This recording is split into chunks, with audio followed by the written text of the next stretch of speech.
Hello. Okie dokie. It's time. Let's do it again. It is time for the Daily Stoic, the entry of the day. Today is March 26th. Ooh, March 26th. Today is the anniversary of my mom's death. Fascinating. Nine years. What does one say in this? Sorry to hear that, or that was that time, like you're remembering it or something. I typically don't say sorry for your loss unless it seems like the other person is in pain. I know that saying congratulations is probably the wrong thing to say. The wrong thing, sure. It's like an anniversary. I try to read the other person, because I don't want to be the party pooper. I don't want to be the one that's planting this, oh, it's a terrible thing kind of mentality. If the other person... No, but you are nostalgic on that day, and you reminisce and you think about maybe your mom and stuff, maybe during that time. Is there a time of a year where you kind of get to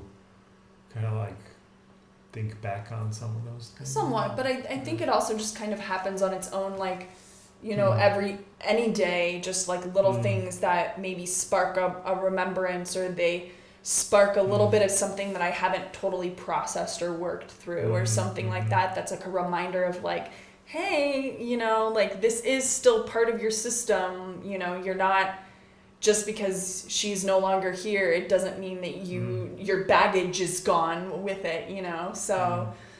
Yeah, it's interesting about that date, because the date, we remember that date. The date, right? And then the day as well. So you kind of when that day comes around every year, we have to we have it in our heads, and we just say that's that day. Yeah, you remember the birthday, you celebrate the birthday, and then... Right. So that's what I'm kind of trying to ask, what are we doing on the day of when the person died?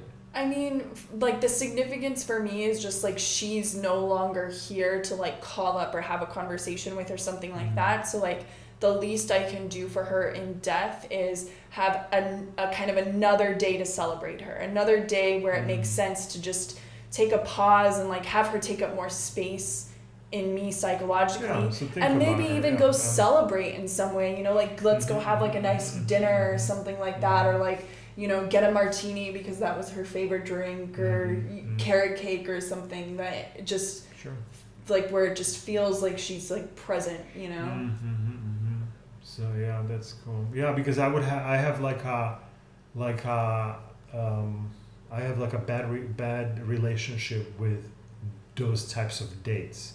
The birthday, let's go celebrate your mom's birthday, right? It doesn't matter that she's no longer here. We think about her positively, and we trying to have a good time about it, right? But the day of death, it seems it's man, should we go get ice cream? That seems that's, you know what I mean? It has this it doesn't have this celebratory thing. It has this it has this nostalgic of thinking, but then you want to it makes me want to be kind of sad. Let me be sad about it a little bit. It doesn't have this. And that's what it is. So that's what I'm saying. There's a difference between maybe the birthday are more yay, let's celebrate that thing that it was here. But then the death, we maybe have a different experience with that, or the celebration of it, or whatever. And I think it probably changes year over year, and it changes based on what your relationship was with a person, and so it's hard for me to be sad about it, because I know how much pain she was in. So I know that this was good, this was right, we're all gonna die, I'm gonna go through this someday myself, and so I've never been too sad about the fact. Pretty much everyone except Bert Kreischer. Everyone except Bert Kreischer. He will never die. So that's it'll happen to everyone except him. Okay, let's see what we have. That was a tangent. That's okay. That's Let's see. We have a quote today from Marcus Aurelius. How does your ruling reason manage itself? For in that is the key to everything. Whatever else remains, be it in the power of your choice or not, is but a corpse and smoke. So it's like nothing. Yeah. Interesting, like the word corpse in here is we're like, it's the death day. Okay. How does your ruling reason... And also, I don't think that I mentioned the name of today. The name is What Rules Your Ruling Reason. Say that 10 times fast. What rules? No, I can't. I can't even do it once. What rules your ruling reason? What rules your ruling reason? I see. Like what reasoning? What's behind your reasoning? What's controlling your reasoning? And your reasoning, I think, is just your ability, how you're making sense of things. Like how you're saying, like, this is what this is what this is, I'm going to do this, I'm going to do that. Or how it makes sense, and based on how it makes sense, then you make decisions from that. Okay. Now, is that decision good or bad? We don't know, because you're making it from this assumption of who you are, and so then that's the thing that he's saying is that's the key to everything. Oh, that's the key to everything. The whatever rules your ruling reason is the key to everything. Got it. Whatever else remains, be it in the power of your choice or not, is but a corpse and smoke. I see. Okay. So even if it's your choice, or if it's not your choice, whatever else outside of that is nothing. Discard. Yeah, not important. Outcome's not important. It's just like, how am I perceiving, how am I interpreting the reality in front of me? That's the key to everything. That's interesting. You said outcome is not important, which I totally agree with you, but that goes against the there's that other outcomes and intentions and outcomes. And so, or impact, right? The impact is really the outcome. Sure. How I look at it, right? And so, like, there's this like, oh, your intentions were this. Well, nobody cares because the outcome was this. So nobody really cares about your intentions because the outcome was like X, right?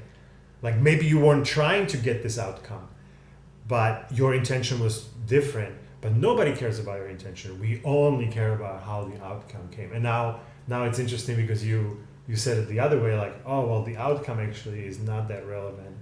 It is actually, the intention is actually more relevant than the outcome from this standpoint.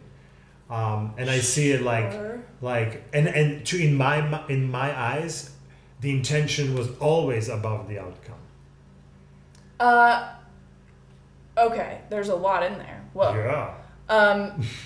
So I don't think that I'm saying outcome doesn't matter as a blanket statement, like in interpersonal relationships or something like that. I'm interpreting what he's saying as like the outcome doesn't even start at the intention. It starts the layer before that, which is whatever's powering that intention, whatever interpretation of reality. The rules, the psychological reasoning, all of that creates an intention, and then you have a behavior, have an outcome. Yeah. And there's an outcome from there. So the outcome is actually several layers downstream. So if you're trying to solve something at the outcome level, that's what he's saying. It's like corpse and smoke. There's nothing to do with it. And even done. Right, and then even the intention is kind of also a corpse and smoke. What is the real thing is the thing that generates the intention to begin with, which is, how am I seeing the situation? How am I seeing my role in the situation? How am I seeing your role in the situation?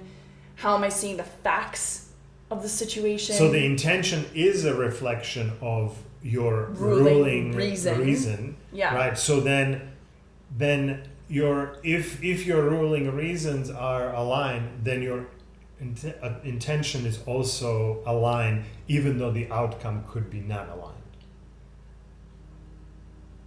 Yes, because there could be partial information that you don't have. But I hear what you're saying. You can't say, well, my intention was this. No, it should be like, oh, the way I made that decision is from this logic, this ruling principles, and that made me say, oh, I can. That's the intention. That made me to say X, but maybe my ruling or something was not exactly the way I saw it. Therefore, outcome is different than what was predicted. Therefore, outcome is something good to look at to say, how was I doing this and how was I doing that? Can I adjust these two based on this? So next time that outcome is to matching to what I more wanted. Yeah. Okay. Yeah, that's great. Yeah. Yeah. Okay. Here's what Ryan Holiday has to say today. The Roman satirist Juvenal is famous for this question: who watches the watchman? In a way, this is what Marcus is asking himself, and what you might ask yourself throughout the day. What influences the ruling reason that guides your life?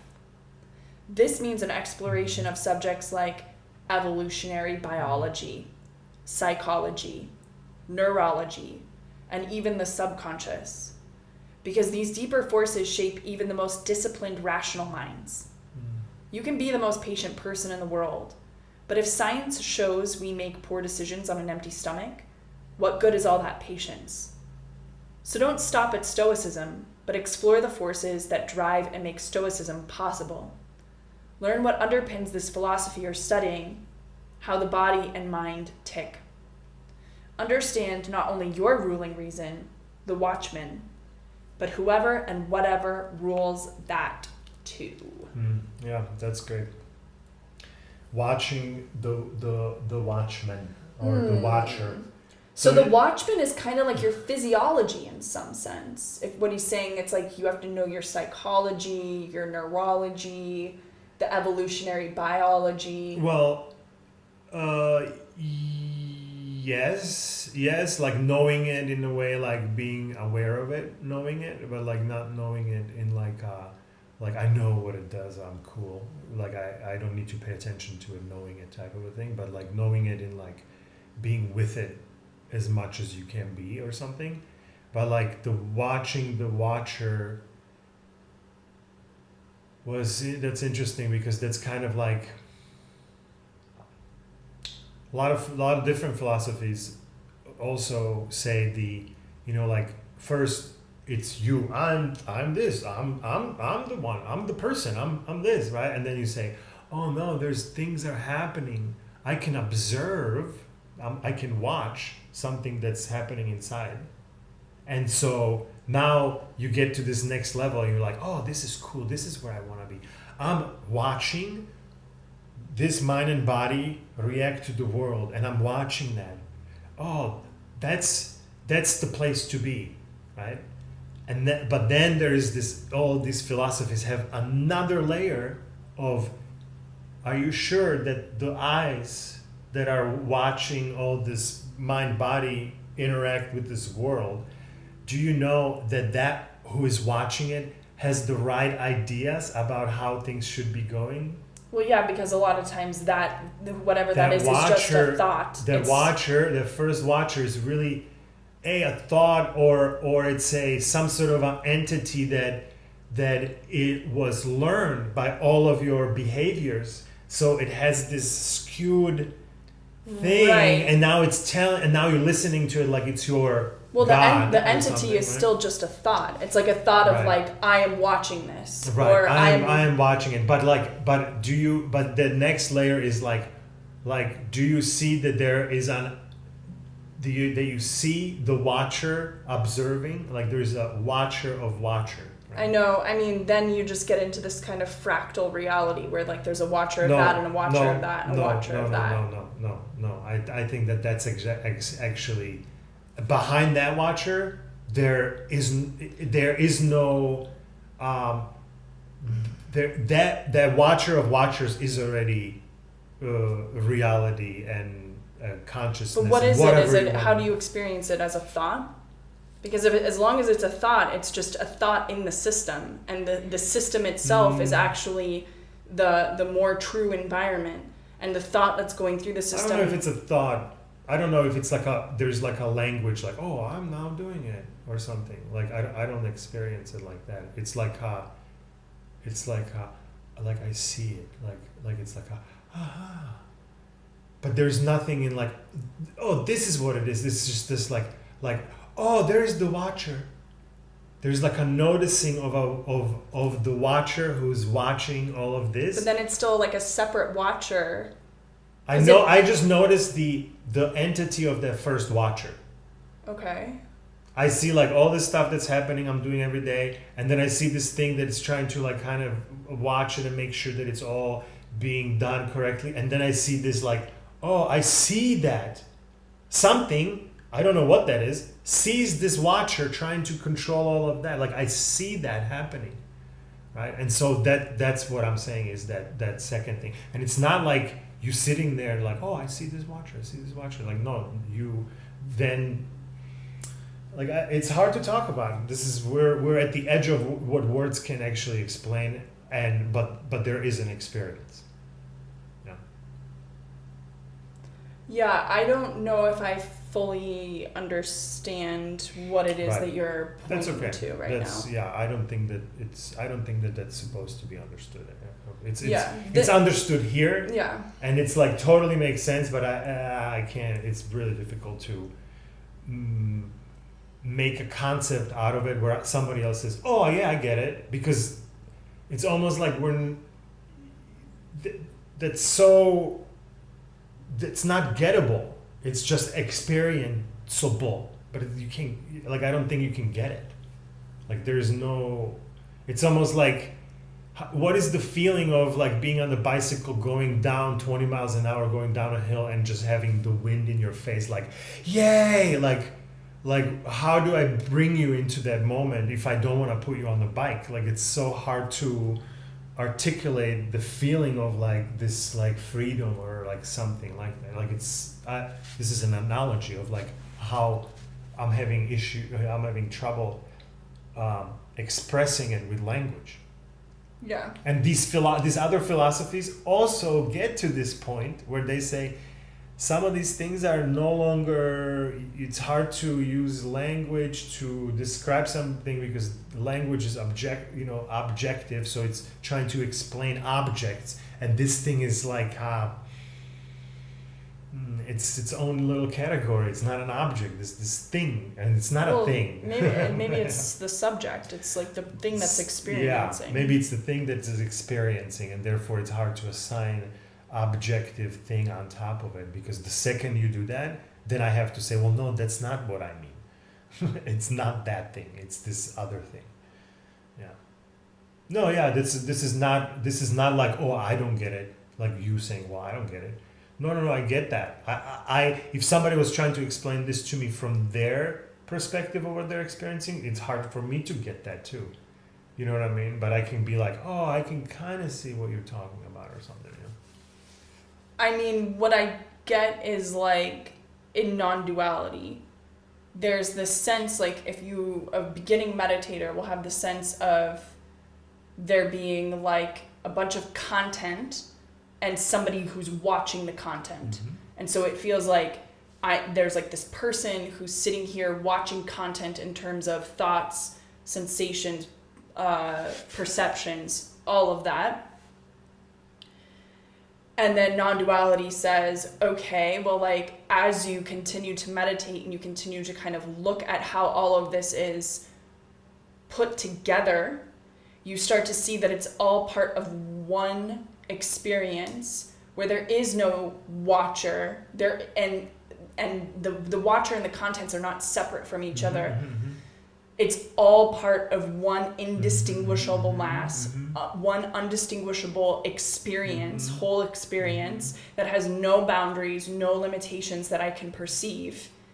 And based on that experience, I cannot even I cannot in good faith assume that my consciousness is different than your consciousness, because I don't experience boundaries to that consciousness. So where would mine end and yours begin? Right. Now when we're starting to talk about a watcher, like a character who's a watcher, this is where that kind of, it's like these two understandings feel like they're coming together, and like they're kind of at war with each other a little bit because I'm not understanding what this watcher is, because the way we're talking about it is as another kind of separate thing in the system. Do you know what I'm okay? Yes, 100%. Oh, okay. Yeah, of course. This is what we're talking about. Yeah. This is like he's calling it watcher of watchers. The second he says watcher of, well, you already put an objective thing on it. There's some sort of a thing. It's an entity. Who is it? That's me. Me is it's I'm just like removed, but I am that who's actually watching. Like, maybe it's not a watcher of watchers. It's just a knowing of watchers.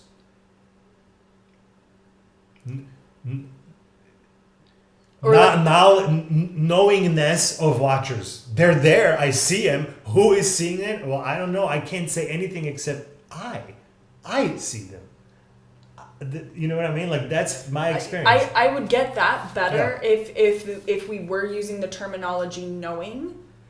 If that is what he means, and he's talking about like from this kind of this all knowing where like it's this environment where everything is happening, all of the thoughts, and my identity is just a series of thoughts where like there's no characters, like the characters are part of the thoughts, and there's feelings, and there's all this kind of stuff that's going your on. Identity. Yes, that's you identifying yourself as the thoughts and as the processes and all of that stuff.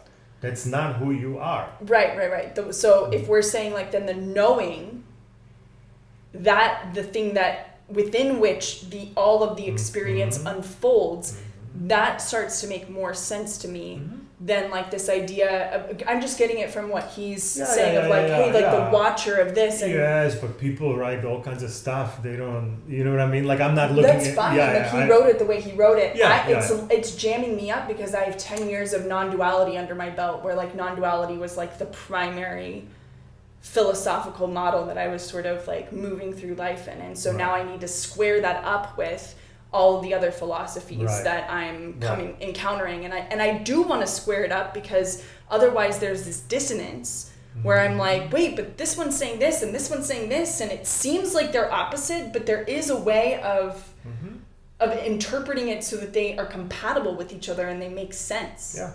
I mean, really philosophy is how we think.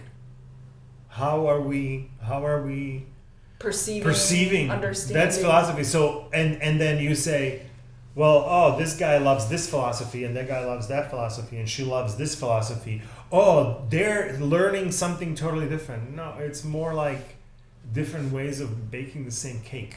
You know, it's like, no, you try to have a cake at the end, right? So it's like, how do you make it? Well, do you mix the flour with water, or do you mix the water with flour, or like do you put salt now or salt later? Like there are different ways, and then we comparing this cake and this cake, and we'll say, oh, this one is better or more perfect.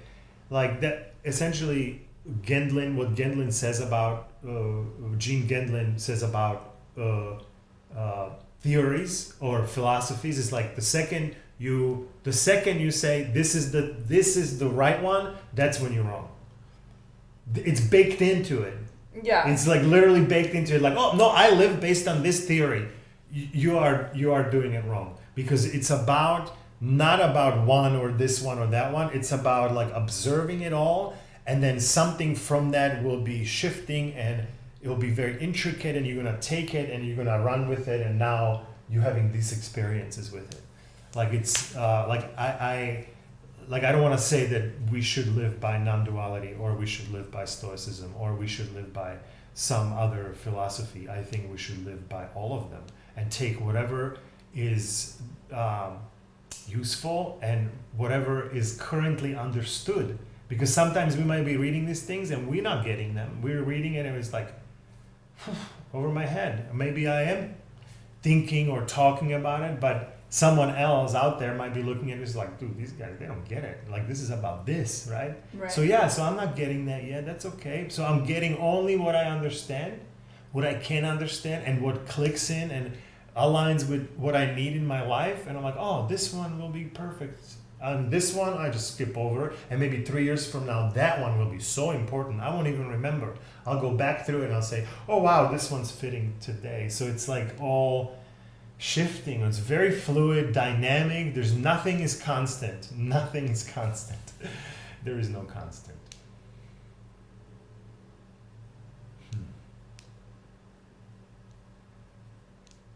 Cool. Anything else? Let's call it. Yeah, cool.